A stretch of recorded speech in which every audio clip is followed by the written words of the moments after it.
Alright. Alright, so today, gagawa tayo ng Korean food and inspired ito nung pinanood kong K-drama which is Itaewon class. And gagayahin natin yung soft tofu stew. I hope magaya natin to ng tama, and I will try to make it authentic as possible. And by the way, kung di ka pa nakasubscribe sa channel ko, subscribe ka na para laging updated sa mga bago kong videos. Alright? So, let's go!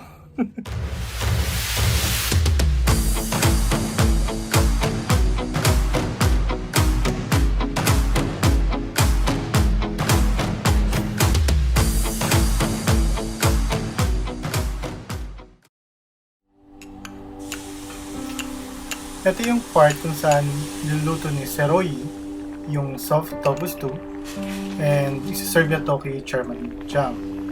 Ita-try natin itong gayahin and hopefully magaya natin. 순두부 찌개 드셔보세요. Alright, so ang una natin gagawin is yung kanyang soup base. So kailangan natin at least 4 cups of water. Then lalagyan natin ito ng 5 dried anchovy. Lalagyan din natin ng kombu, this 4 inches of kombu. And lalagyan din natin ng daikon, this 4 cuts of daikon.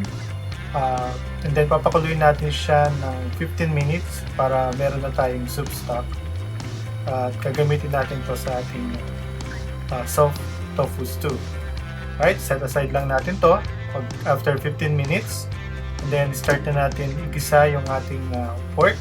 So pagpainit lang tayo ng kawali at ilagay na natin ang ating pork. So gagamit ako dito ng at least 300 grams of pork slices. Pwede rin kayo gumamit ng pork cubes kung yun ang available. And ipiprito lang natin itong maigi. So hayaan lang natin mag-change yung color. So kailangan mag-brown siya bago natin ilagay yung ating aromatics.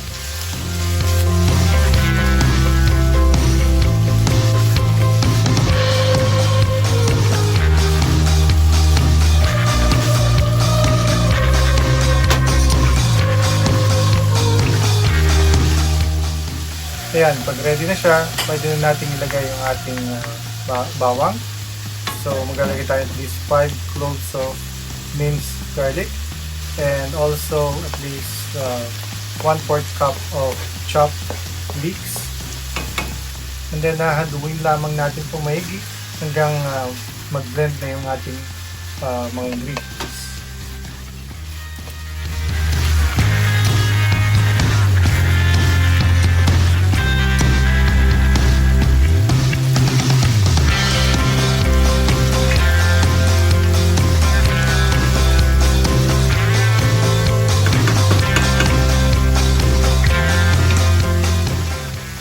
And then lalagyan din natin ito ng at least 1 teaspoon of salt and 1 teaspoon of black ground pepper. Continuous lamang natin itong haluin hanggang sa naluluto ng maigi ng ating pork. And after this, pwede natin ilagay yung ating Korean chili flakes. Now, ito rin yung ginagamit sa paggawa ng kimchi. So, kailangan natin at least 2 tablespoon.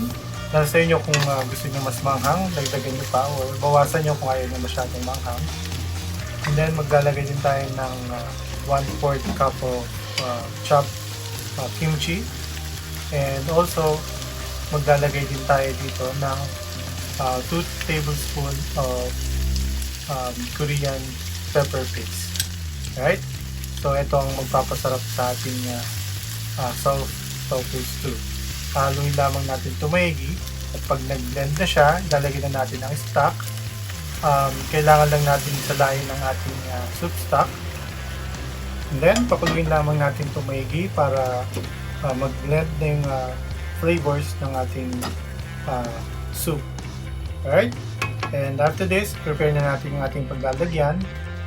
Now, yung sa Itaewon class, yung kanilang lagayan is Korean stone pot And ginagamit ito sa iba't ibang soup.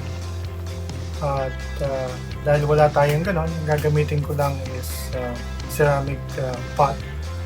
Pwede na rin to. And then ilalagay na natin yung ating mga vegetables, like yung ating green onion and yung ating gnocchi mushroom. So isiset lang natin ito ng maganda para sa ating presentation. And also, huwag natin kakalimutan yung ating soft tofu. Now, you can use any kind of soft tofu. Yung sa Itaewon class, ang ginagamit nila doon yung parang nasa tube. And available yun sa mga Korean store. But it's the same thing, basta ang gagamitin mo is soft tofu na kung anong man ang available sa inyong supermarket.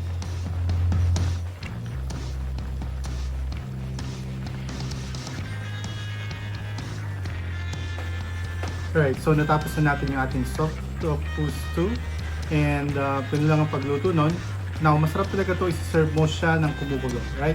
So dapat nasa hot pot siya na ganito and then meron kang kalan na pwede mo ilagay sa table. Isi-serve mo siya ng ganito. So ito talaga the way they serve it. So tikman na natin para malaman natin kung masarap. Wow, sarap. So again, this is Chef Ricky, the Pinoy Chef. Subscribe ka na kung hindi ka pa nakasubscribe para lagi updated sa mga bagong videos. Alright? Bye for now. Kanin. Kumatay kanin.